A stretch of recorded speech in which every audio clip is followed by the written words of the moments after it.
This is CGTN, China Global Television Network.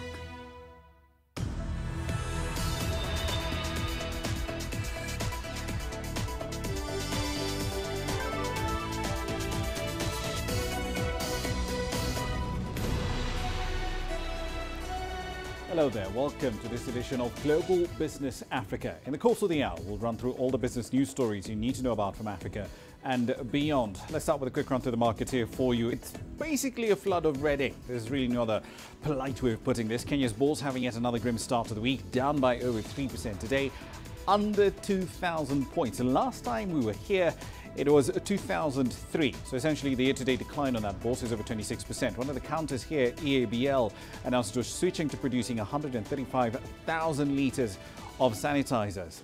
Investors clearly didn't like that. It did fall by another 2%. The all-share, the JSE, also down by just under 5% at the start of the week. Nigeria's main index also closing lower. That brings its year-to-date decline so far to just over 19%. Here's what's coming up tonight.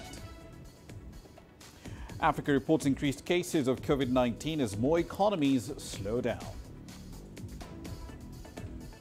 Nigeria's one-year currency forward recorded its biggest fall in more than 10 years after Friday's devaluation.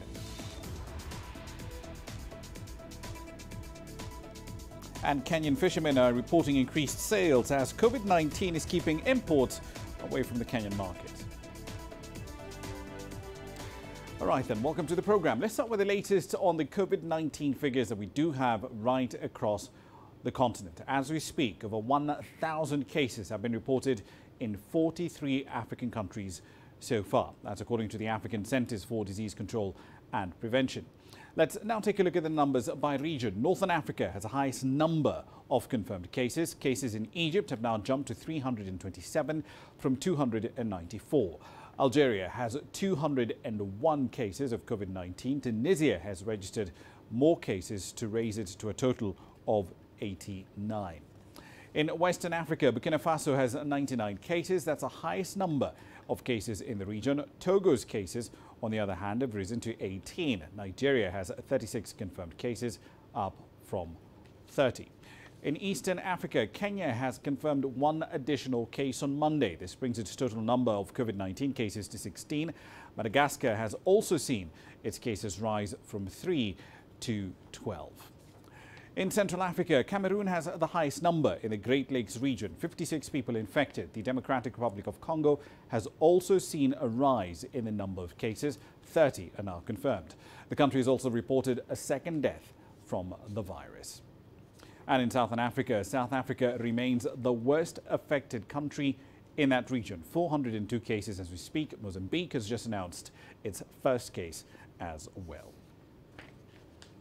Now, the World Bank's Executive Board is expected to assist Afghanistan and Ethiopia in their efforts to respond to this COVID-19 pandemic.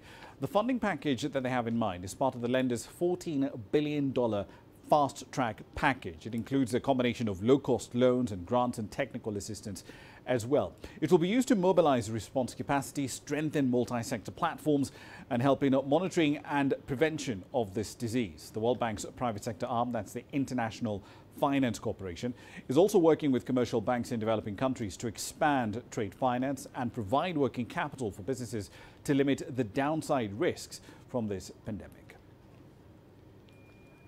Now, Ethiopia on Sunday received a delivery of some 1.1 million test kits, 6 million face masks and some 60,000 protective suits, all of which have been donated by the Chinese billionaire Jack Ma. The critical COVID-19 prevention materials are meant for distribution across the continent. This comes as several nations across Africa reported their first cases, while others are reporting the first wave of fatalities. Rwanda also saw a spike in infections, but it has implemented measures to try and contain this pathogen. CGTN's Alexander Majala has the details. COVID-19 infections in Africa are rising fast, and hospitals are ill-equipped to cope. Governments are taking unprecedented measures to contain the spread of the novel virus. In East Africa, Rwanda went into total lockdown after reporting 17 confirmed cases, the highest number in the region.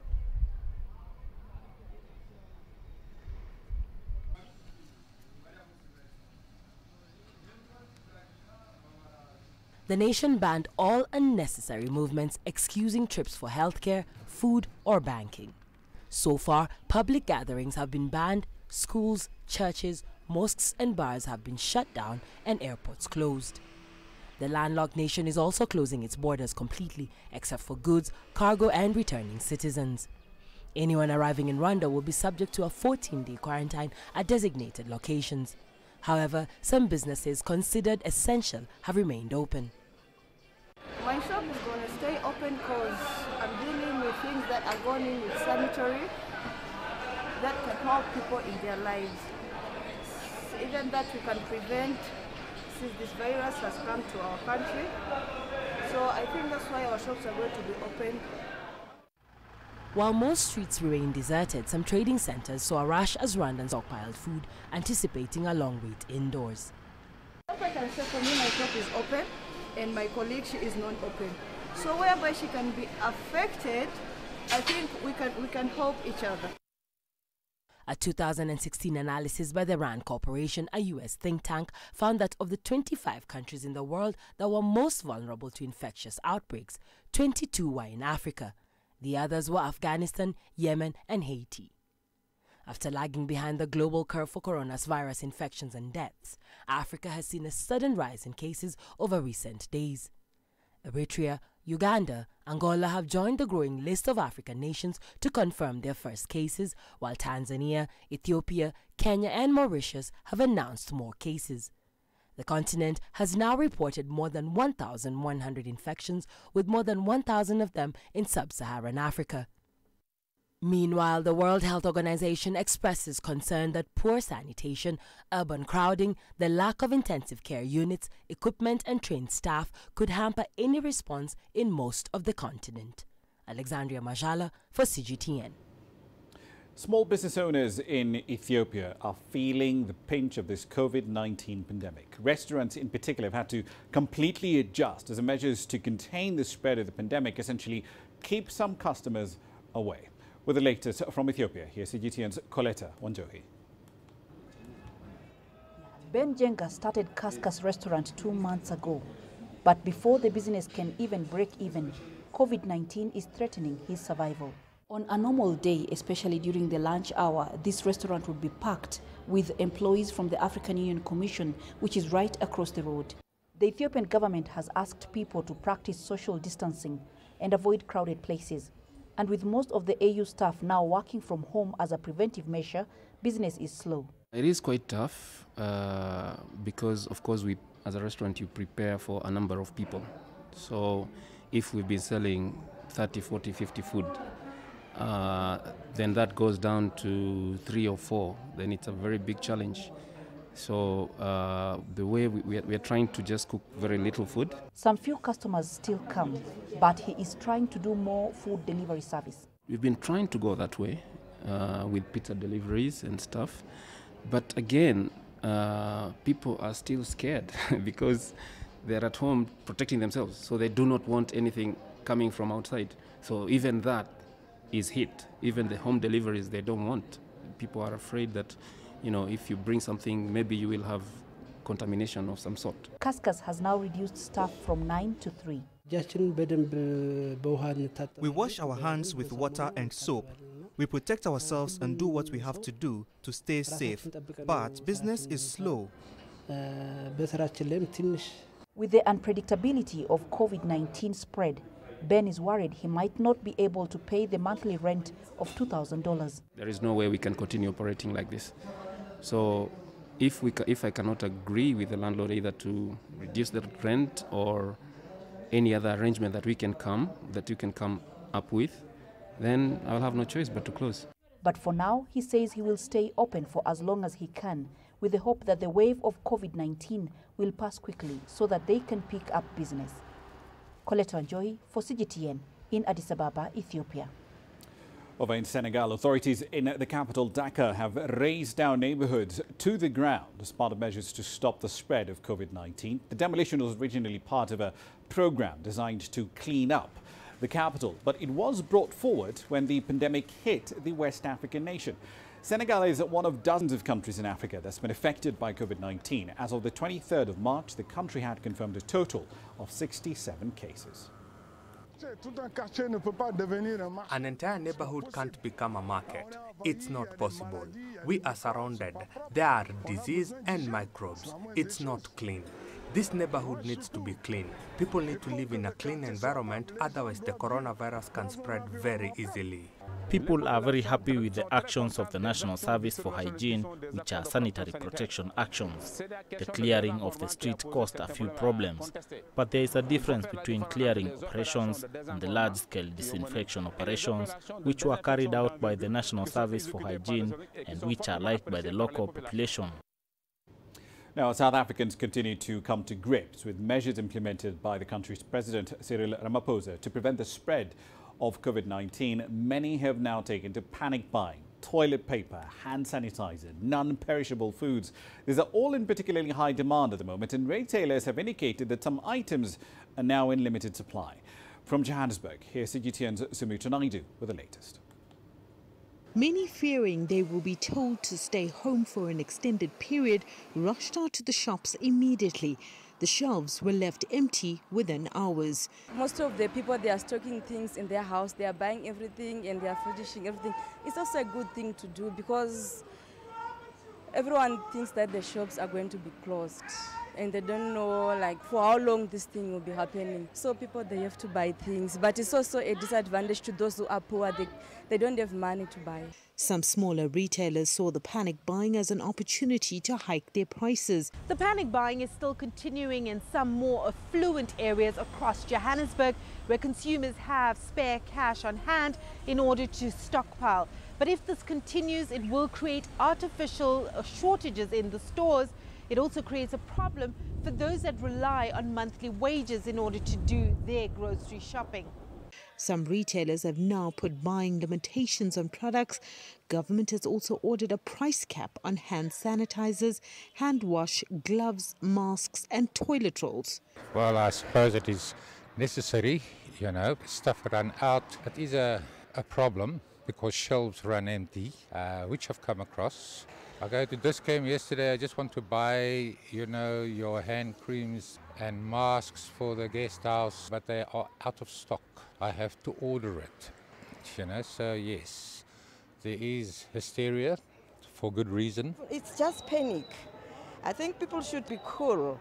The government should teach people more, and people should also be prepared to learn more about this. We are panicking. Everybody's trying to save his or her skin, you know. We just hope for the best. Most of the big retailers are not speaking to the media. They've issued statements assuring the public that they will be supportive, especially to the elderly. Sumitra Naidu, CGTN, Johannesburg, South Africa. And just bringing an update on developments in South Africa. The country's president has been speaking on national television for the last couple of minutes. He's announced a lockdown across the country for 21 days. Essential transportation, however, will continue. The JSE will certainly remain open. He says that the human cost of delaying action will be far greater if the country does not take action at the moment. This lockdown, however, will not apply to emergency personnel. Food, telecommunications and banking will essentially be unaffected by this lockdown. Just a quick reminder of that particular developing story. A 21-day lockdown will take effect from Thursday midnight in South Africa. Time now for a run through some corporate headlines.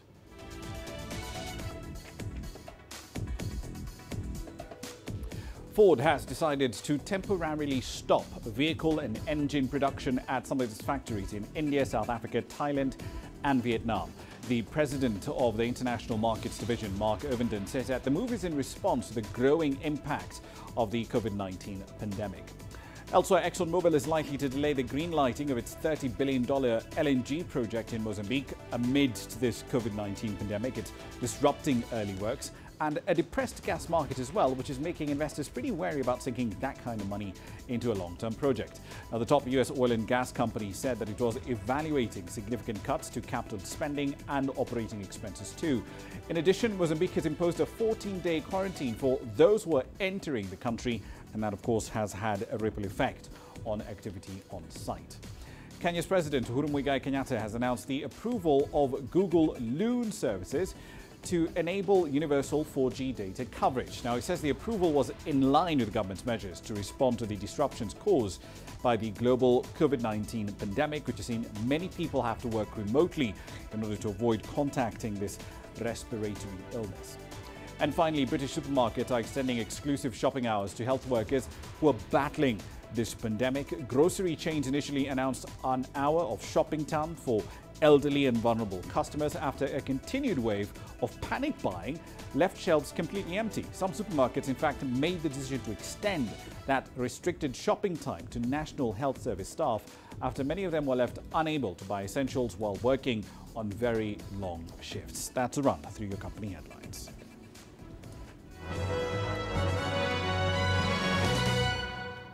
You're watching Global Business Africa. Time for a short break. Here's what's coming up next.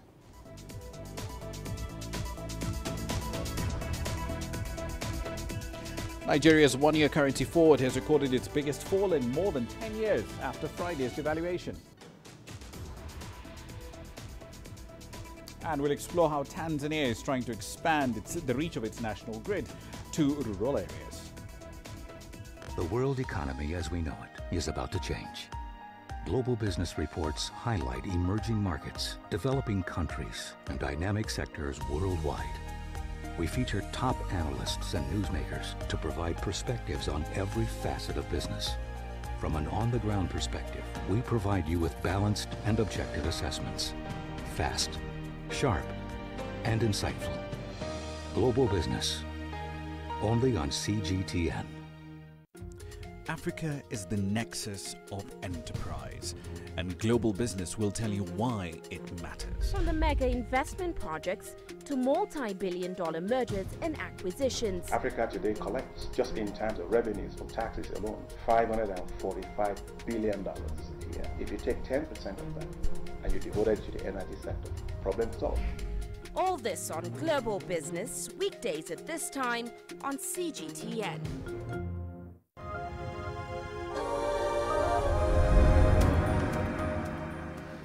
Welcome back to the program. As the authorities in Zimbabwe say they respect South Africa's right to erect a security fence along their joint border. Now, the measures which South Africa says should not be viewed as xenophobic come as the countries in the region step up measures to try and prevent the further spread of COVID-19. Here's CGTN's Farai Mukutuya with this report. A Zimbabwe government spokesperson says South Africa has the sovereign right to decide what form of demarcation it uses to mark its territory. Secretary for Information Nick Mangwana told the media that the same freedom of choice that people have to build walls or erect fences around their homes, fields or properties applies to international law. Meanwhile, the country's Home Affairs Minister says he believes the increased security measure is to improve the effectiveness of screening for the coronavirus. Over the years, thousands of Zimbabweans have crossed illegally into South Africa in search of greener pastures. On its part, Zimbabwe is scaling up security, including shutting down undesignated border crossings, which are used by undocumented travelers in a bid to try and halt the spread of the pandemic. Most of them are ungazetted crossing points, which we are making sure, because there is no infrastructure at those places. But the major borders, like your Bite Bridge, your Plum Tree, your Victoria Falls, cannot be closed. Either on our side or on the side of our neighboring country, cannot be closed. Even South Africa, they have not closed all the major borders. They've closed the small and designated borders where criminals cross. Though both countries have maintained that the Bite Bridge border post, the main gateway for imports into Zimbabwe, will remain fully operational, there is some anxiety here that there might be new restrictions introduced, especially if the number of new infections increases. Farai Mukutuya, CGTN, Harare, Zimbabwe. Now, Nigeria's one-year currency forward has recorded its biggest fall in more than 10 years after the official exchange rate was devalued last week. Now, on Monday, the derivative, which essentially gives you an indication of where the currency could trade in another 12 months, was down by over 11% to 515 naira to the dollar. Now, with oil prices plunging and the ongoing COVID-19 pandemic hitting stock markets and growth and trade, Africa's largest economy and its biggest oil producer is currently in a pretty tight spot. So then, what should we expect moving forward? Let's find out. Muda Yusuf is the Director General of the Lagos Chamber of Commerce and Industry. He joins us now live from that very city tonight. Thank you very much for your time this evening, sir. So the Naira was trading, at least on the spot market, around 380, 381 to the dollar. From the Chamber's perspective, what's a fair value for the Naira?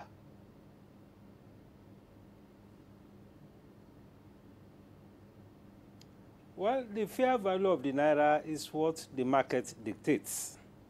Because at the end of the day, it is the supply and the demand conditions that will determine what the fair value of the Naira is. And because Nigeria is an oil-dependent economy, and given the fact that there is a slump in oil price, I mean, oil price used to be well above 50, now it's around $26 per barrel. So the capacity of the Nigerian government or the central bank to support the Naira has become very weak. So that is what has brought the rate to what it is now. We have seen a depreciation of the currency from between 6% to 10%. In the interbank, it's about 380, 381. In the open market, it's close to 400. So this is the challenge that we are facing. We are facing the challenge of supply shock because of the collapse of oil price. But it would be fair to say Nigeria doesn't actually have a free market for its currency as such, because the central bank has been busy selling dollars into the market. It spent billions of dollars supporting the exchange rate. Isn't it time to simply move towards a full free float of the Naira?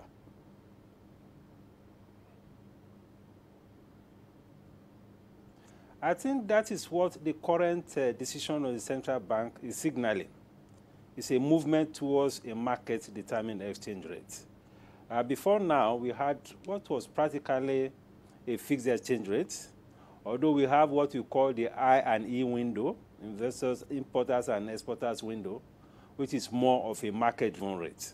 And of course, we have been facing challenges of multiple exchange rates. But with the current developments, we are likely to see much of a market-driven exchange rate, which is what led to the announcement that the central bank has made. So this is a major shift towards being a fixed exchange rate regime to a market-driven exchange rate regime. That is what we have seen. But we've heard this before. In the aftermath of the oil price crash of 2014, for instance, when the Naira essentially moved all the way to around 300 to the American dollar, the central bank was facing pretty much the exact same pressure. Liberalize the currency, it was told. And we were told by the central bank, no, that's not going to happen. So for investors who are watching this now, why should they believe that this time it's different?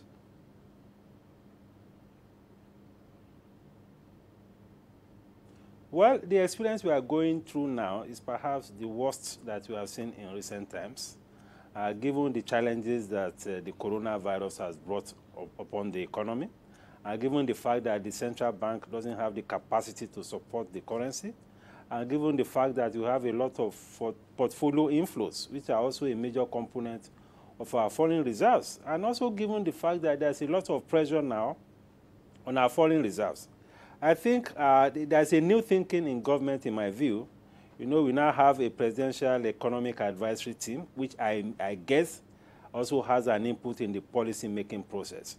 So from now forward, I think there's a good chance that the market will be given a much broader scope to function than what used to be before now. Right. One last question for you, Mr. Yusuf. Would you support Nigeria getting into an IMF program as part of that currency reform, that move towards having a functional foreign exchange market?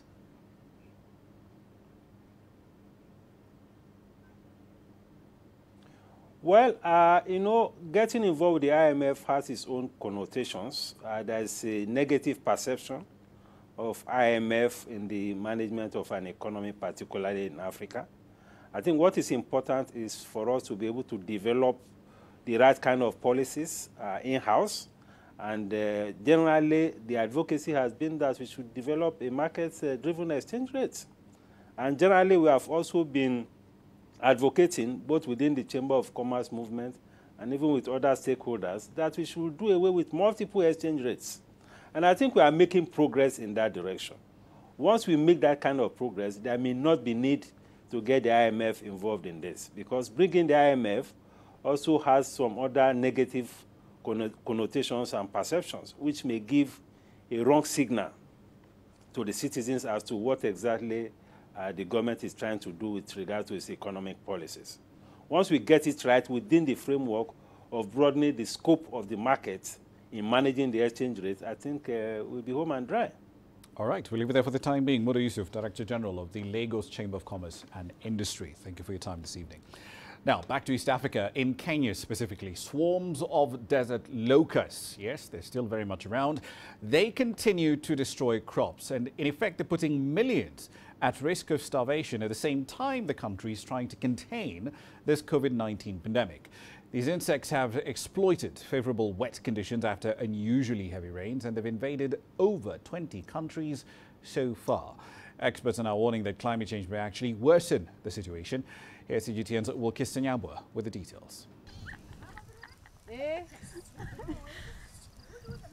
Chasing these locusts is an exercise in futility. The loud noises and movements startle them out of their hiding places, but they are hard to catch. The large swarms cast a shadow over the earth, rising and then quietly falling back to their hiding places as if they never left. This is the predicament that farmers in Kenya's western region are grappling with as the swarms move southwards. The Rift Valley is Kenya's food basket. It is largely responsible for feeding the nation. But even this relatively cool area has not been spared by the desert locust invasion. In Nyigon village, 65-year-old Ruth B. watched helplessly as the insects invaded her farm. They slept in the trees the night they arrived. In the morning, they descended on our farms. We had to move our cattle down. Everything now is at a standstill. Since they came, we've had nothing but problems. We are worried. In this area, we depend on maize farming to educate our children and for our livelihoods. If the locusts remain, we don't know what we'll do. With their livelihoods threatened, everyone had to join hands to help chase the locusts away. But their efforts were a drop in a seemingly endless sea of locusts. A section of farmers in Uasin Gishu County say the desert locusts have not wreaked much havoc on their farms, but this is largely because many of them are yet to sow this year's crop, and as more swarms continue to arrive, they fear that next year's harvest could be in jeopardy. As long as the locusts remain here, we won't plant our crops because we will suffer double losses. We'll lose the seeds we plant together with the year's harvest. It is a state of affairs that scientists say is unusual but not entirely unexpected, as the locusts move in search of suitable areas to lay their eggs. There was very good vegetation, very high relative humidity due to more than usual rains, and the locusts have been moving from northeastern Kenya. As the winds were pushing, you know, they really ride on the winds to migrate. They change with the winds all the way to western Kenya, part of eastern Uganda now. That's how the migration happened. A desert locust swarm covering 1 square kilometer can eat the same amount of food in one day as 35,000 people. And this is why farmers heaved a sigh of relief when, a few days after they arrived in Uasin Gishu, the swarms migrated. The same winds will now take these locusts as young adults, as swarms now to areas like Ethiopia, Eritrea, parts of Djibouti, South Sudan and Sudan. And they'll be finding a new crop because their cropping season starts in April. And that's now the danger, biggest danger in that area. Government and non-governmental agencies have banded together to track the insects and spray them. Aerial spraying is considered the most effective control method, but it is a race against time as the insects continue to lay their eggs and multiply. Wilkes Anyabo, CGTN. Now on to Tanzania. The East African nation's energy ministry estimates that around 73% of its villages, particularly in the rural areas, are now connected to the national grid. With a population of roughly 57 million people, Tanzania also has over 57 trillion cubic feet of natural gas reserves. But despite that, it still faces some periodic power shortages. CGTN's Daniel Kijo filed this report. It's a plan that's paying off, bringing electricity to every village, suburban town and city in Tanzania. The effort involves reducing connection costs from $135 to $12, fixing and connecting electric poles to customers, and extending the national grid. This has made us the first in Africa when it comes to rural electrification. We are followed by Nigeria and other countries like South Africa.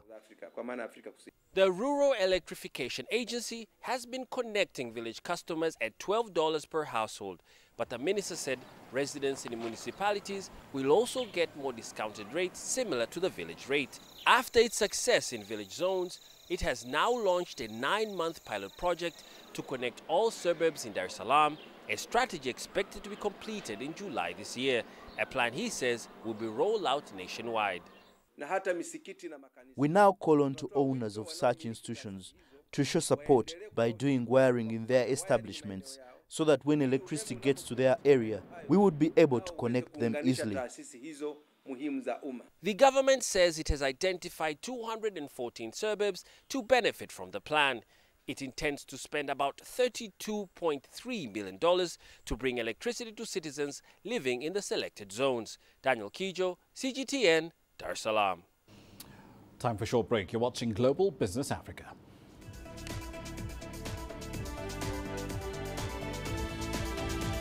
We'll tell you why the German Chancellor is working from home after coming into contact with a doctor who tested positive for COVID-19. And Hollywood takes measures to keep people entertained, even amidst this quarantine.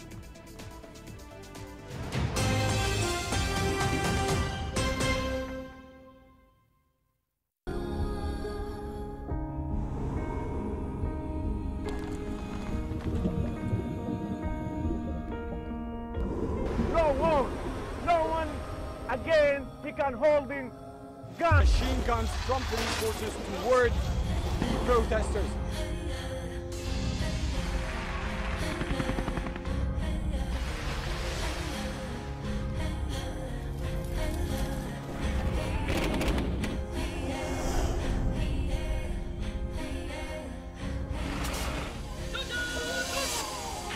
Were you worried about your life at that particular time? Not at all. Thank you very much for your time. What is your assessment of the state of the continent today? Africa has the potential to power itself. Excuse me.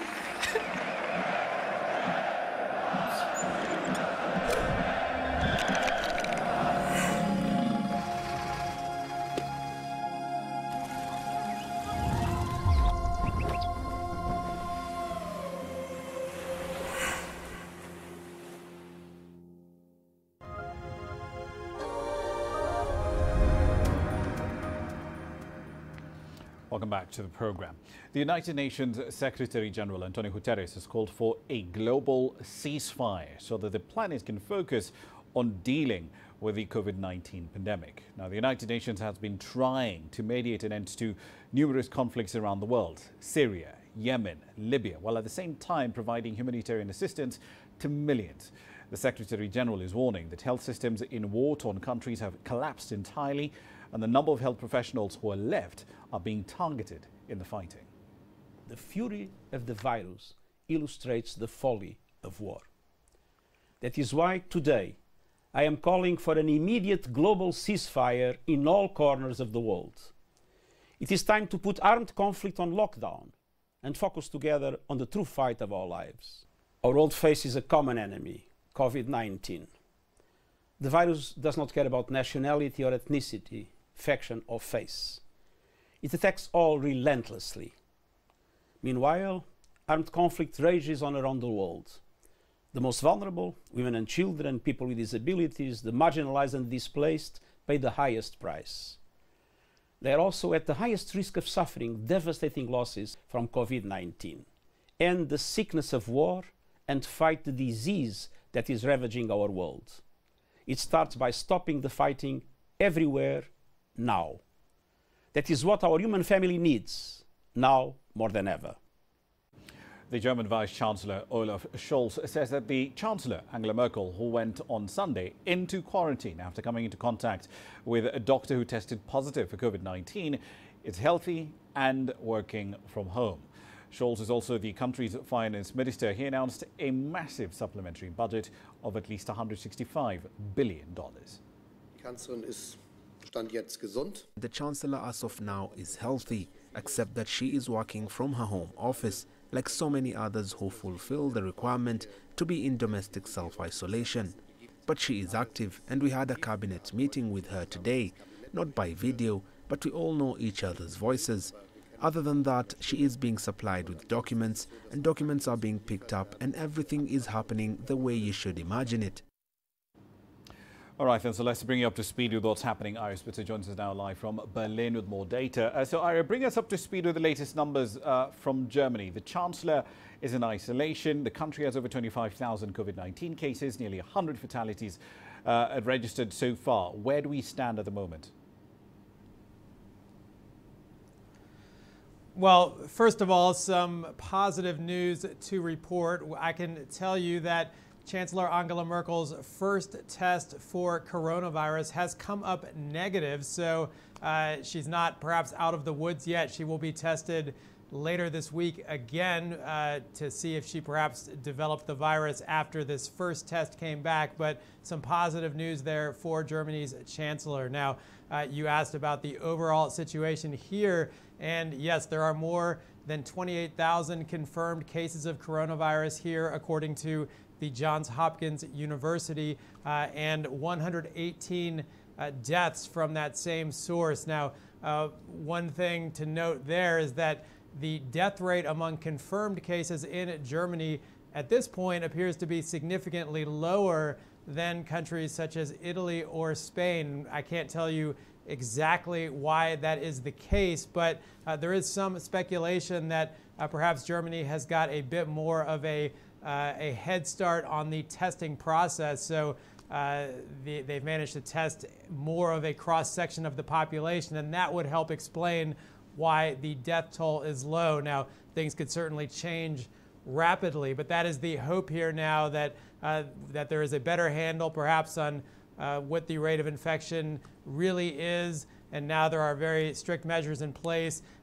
They've recently banned gatherings of more than 2 people in public at the same time. Non-essential businesses have been closed, so certainly Germany is very close to being on lockdown because of the high rate of COVID-19 infections in the country. Indeed. The fiscal side of it, the fiscal response has also been particularly interesting. Nearly $650 billion being deployed that will be utilized to provide support for businesses whose operations have been affected by this outbreak. But what parts of the German economy need this support right now? Right. Well, that emergency budget plan you refer to has been called by some a bazooka, because the German government seems to have really taken the resources at its disposal and directed them towards trying to help people and companies affected by coronavirus. Now, certainly just about every aspect of Germany's economy has been affected, but some of these sectors which specifically have suffered are the travel and hospitality industries, and now restaurants and other retail type establishments that have been forced to close. So with these new measures, with taking on more than $165 billion of debt, what the government here is really trying to do is just stabilize the economy in the short term and hope for a return to normalcy in the medium to long term. And it really is an ambitious undertaking to try and keep both small businesses as well as large companies liquid, but that is what they are doing. Today was an emergency cabinet meeting to agree on that, and on Wednesday, the Bundestag, the country's parliament, is expected to vote that new emergency budget into law. Indeed. One last question for you. We've spoken about the sort of support that businesses can expect from the German government, but what kind of income support measures are in place for individuals, for households? Because this is a crisis that could stretch out over 50, 60, maybe even 90 days. Right. Well, Germany's economy minister basically laid it out like this earlier in the day, saying that not everyone is going to make up for lost revenues here. In fact, most people probably won't. But the idea here is to simply keep food on the table and also keep people in their homes, keep small businesses going. So the first line of defense here for the average worker would be Germany's fairly robust social safety net system. So somebody who becomes unemployed certainly can take advantage of unemployment insurance type schemes as well as other benefits from the government. Now, if you are have a small business or are a self-employed individual, you will be able to apply for direct subsidies, likely around $15,000 over a 3-month period if you're able to show an impact on your livelihood, on your small business or your personal business from the coronavirus situation. So certainly Germany has not run up a debt for 6 years and now has taken this extraordinary step of going into much further debt than they would normally do because of the seriousness of this situation. So the hope here is that that fiscal policy over the years now will start to pay off because it is now time to spend money in Germany to help people not only here but perhaps in the rest of Europe where German spending could also help revitalize the economy somewhat. Indeed, it would be interesting to see what the EU level response is. Thanks, Ira. We'll leave it there for the time being. That's Ira Spitzer there live in Berlin. Now, let's turn to China, where the National Development and Reform Commission said on Monday that the government will press ahead with the Jobs First strategy and promote entrepreneurship amid the fight against this COVID-19 pandemic. Now, the economic planner said that it will be lifting restrictions so that companies can get back to business and offer targeted financing for some pretty hard-hit SMEs too. The Commission is also counting on the digital economy to support job creation by promoting some pretty big data and internet, big data and essentially what they're referring to as Internet Plus. The market regulator said the government will ease market access for investors and continue to improve the business environment in the country as well. Over the weekend, officials at a news conference said that China's financial market remains pretty stable despite global volatility, and its economy has withstood the impact of this COVID-19 pandemic, it says. Now, the officials also highlighted challenges that the Chinese economy faces as the risk of a global downturn does rise. New coronavirus cases are decreasing in China and businesses are gradually reopening. Chinese policymakers said at a weekend news conference that as that continues to happen, they would focus on ensuring adequate liquidity while maintaining financial stability. We must always keep liquidity adequate by adjusting monetary policy at different stages. At this critical time, we especially need to increase social financing and broad money supply at the same or slightly faster pace of the GDP growth. To do that, the People's Bank of China has made targeted cuts to banks' reserve requirement ratio to help get small businesses back on track. The central bank will also add credit support to such sectors as foreign trade, farming, and hog production. Overall, the PBOC wants to achieve stability by guiding more financial support to the real economy. Meanwhile, the pandemic has caused some disruptions in the currency market. The U.S. dollar index pulled up rapidly last week as investors were busy hedging risks. But Chinese policymakers believe that was a technical surge that's not driven by actual fundamentals. They said China's foreign exchange reserve and strong fundamentals are enough to stabilize its currency. Our forex market is steady, so we expect the yuan-dollar exchange rate to move to around 7 in the future, as it did in the past. Chinese securities regulator also mentioned that China's stock market has been relatively stable compared with the recent huge fluctuations overseas. The potential value of A shares is yet to be shown. The average price-earnings ratio at the Shanghai Composite Index is no more than 12. That is a pretty low level compared with itself in the past or with overseas markets. Considering that we still have adequate liquidity in the market, I would say the A share is undervalued right now and it's relatively safer. Lee said the A-share market has basically priced in all the coronavirus uncertainties. Plus, 98% of the listed companies have resumed operations. Foreign investors have pulled out 20 billion yuan so far, which is a very small amount compared with trillions of yuan of daily trading volume on A-share. So overseas disruptions could continue to weigh on A-share, but at a very limited scale.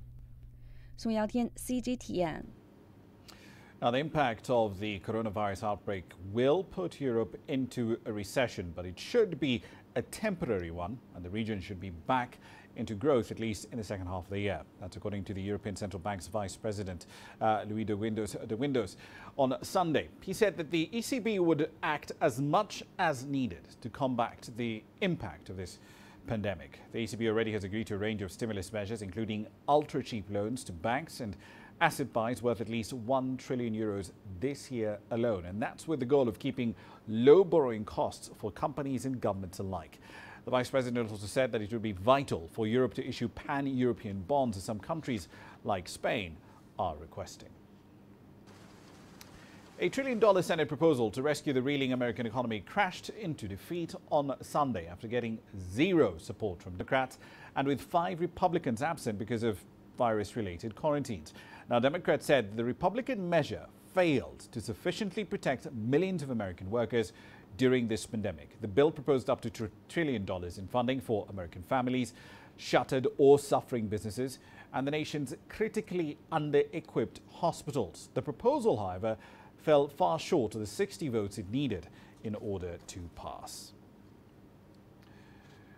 In the meantime, the aviation sector continues to suffer because of the COVID-19 pandemic. Flight data provider OAG reported the number of scheduled flights last week was down more than 12% globally compared to a year before, as demand completely evaporates. The United Arab Emirates, for example, is home to major carriers, Emirates and Etihad Airways. It said it would suspend all passenger flights and airport transit for 2 weeks in order to help rein in this pandemic. Singapore Airlines, another large carrier, is planning to cut 96% of its international capacity, and it will look to defer aircraft deliveries. Hong Kong and Taiwan have both announced similar curbs.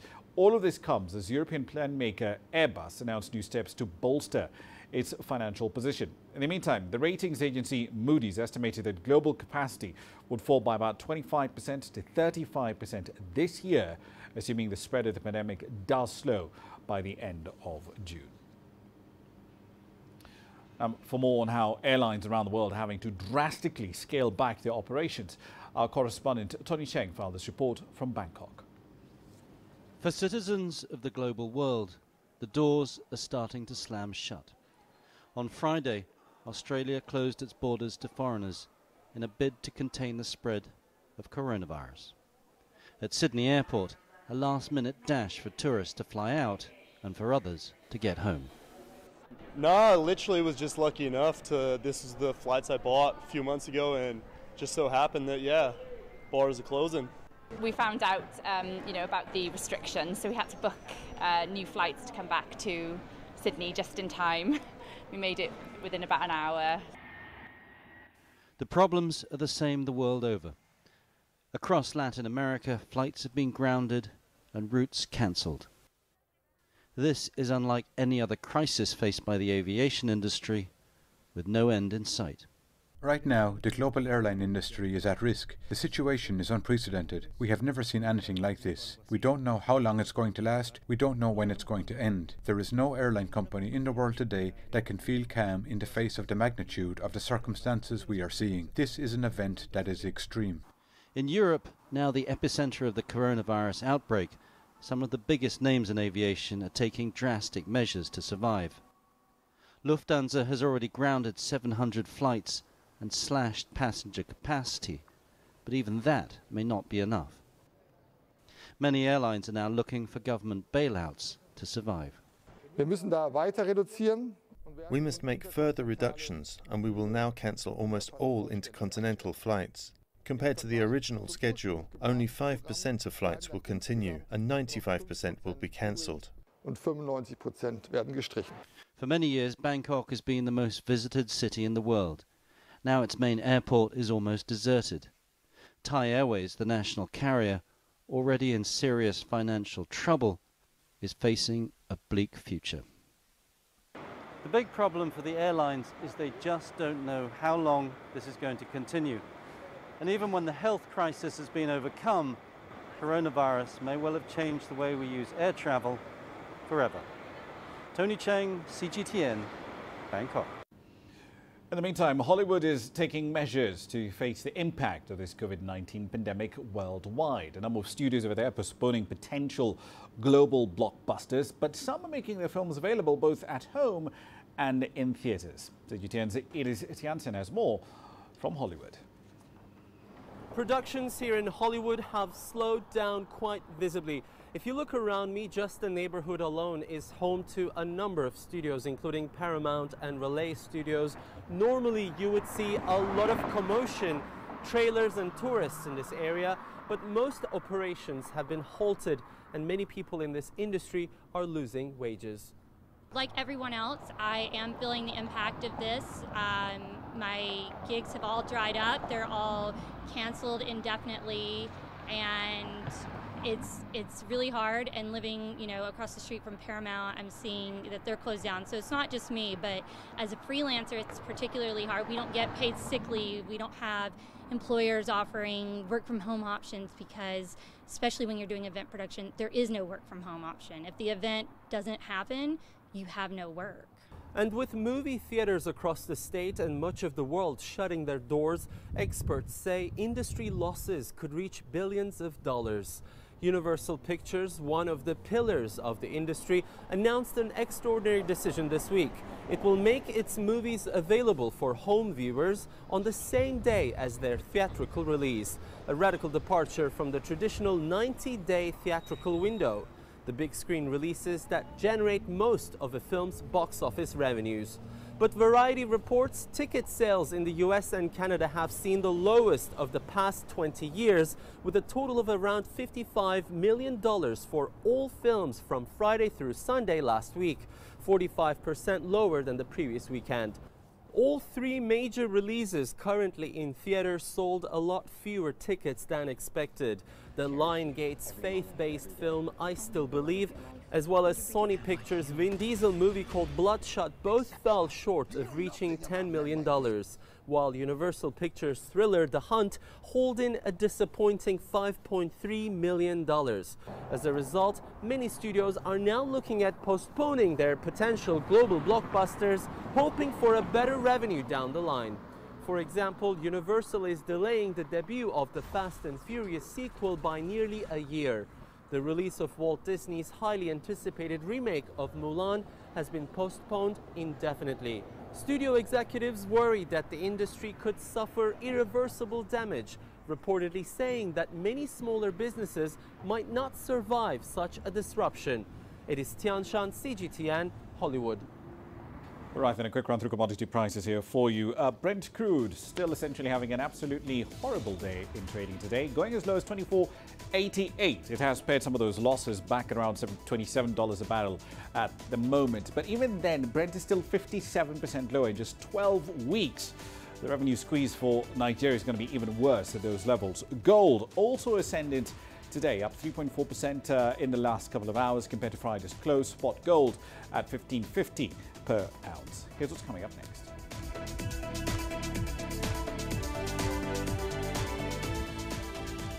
Kenyan fishermen are reporting increased sales as the coronavirus keeps imports away from the shores. You don't find the stories of North Africa by sitting on the sidelines.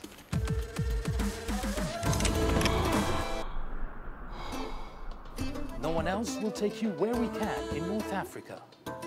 And no one else will show you what it's all about. CGTN, see the difference.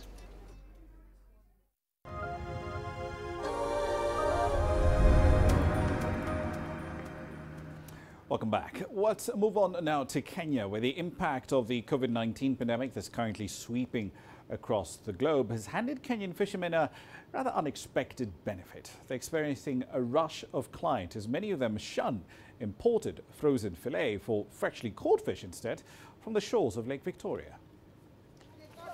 Kenya imported $23.2 million worth of frozen fish from Asia in 2018, according to the International Trade Center. And fishermen have long complained that the cheap imports were strangling local trade. A kilo of fish from imported fish goes for $1.41, while that of freshwater fish from Lake Victoria goes for $2.82. It's a problem. Now, the coronavirus has given local fishermen a boost as imports have slowed down and nervous customers turned to local fish. I, as the person who is selling the lake fish, now I've got the advantage to sell fish with the price I want. But the government is warning that the market will soon face shortages unless imports from Asia resume. They're able to bring their fish because there's a gap they're filling. So which means if in future we're not able to get fish from outside, then there will be an empty gap left that is supposed to be filled. And then now we'll have some scarcity because they're not getting enough fish. Then that is likely to affect the prices. But in the short term, the fishermen can celebrate the profit margins. The price of a kilo of Nile perch was a little over $2 a month ago and has shot up to a little over $3 now. The fishermen are really now smiling at the Lake Victoria region because we are receiving more visitors. Right now, when you see Dunga is really crowded with a lot of the residents of Kisumu coming to buy the fresh fish. Dunga Beach Management Unit in Kisumu confirmed sales had shot up in March. The beach registers a catch of between 1 to 1.5 tons of fish every day. And sales have gone up from 50% to 90% in the last 2 weeks. As women trading in imported fish in Kisumu, we see when the box fish arrive here, we do get it cheaply. And when it is not there, we get this fish from our own lake. But it's very expensive. That is the reason we want the imported fish in supply, as well that from our lake, so that when we do business, we don't feel the burden. Imported fish usually made up about 50% of the market, but has now fallen. The two main fish importers from Western region usually sell 90 tons and 50 tons of fish per month each. But they haven't imported since November, and now stocks are running low, risking shortage. Beryl Oro, CGTN. All right, then I'll run through the currencies for you. As we mentioned earlier in the bulletin, for years the CBN insisted we're not going to devalue the Naira. There's nothing to change, the CBN insisted, especially after 2014. And who wants to deal with the resulting inflation spike anyway? Well, with the Brent falling by over 50% in 10 weeks, all of those arguments are now going flying out the window. The Naira was about 3.6% lower today, dollar to 381 Naira. Will that continue in the course of the week? We'll find out and update you. The Kenyan shilling also easing today against an increasingly stronger dollar, just under 107. It's now 5% weaker so far in the year. The growth forecast for this year chopped nearly in half, from 6.2% down to just 3.4% by the central bank. That's it for this edition of Global Business Africa. As always, we'd like to hear your thoughts on the content you've seen on the program in the last hour. There are many ways to get your thoughts back to us, all of them on your screens right now. I'm Ramah Nyang in the Kenyan capital, Nairobi. Thank you for your company in the last hour. The World Today is up next from Washington, D.C.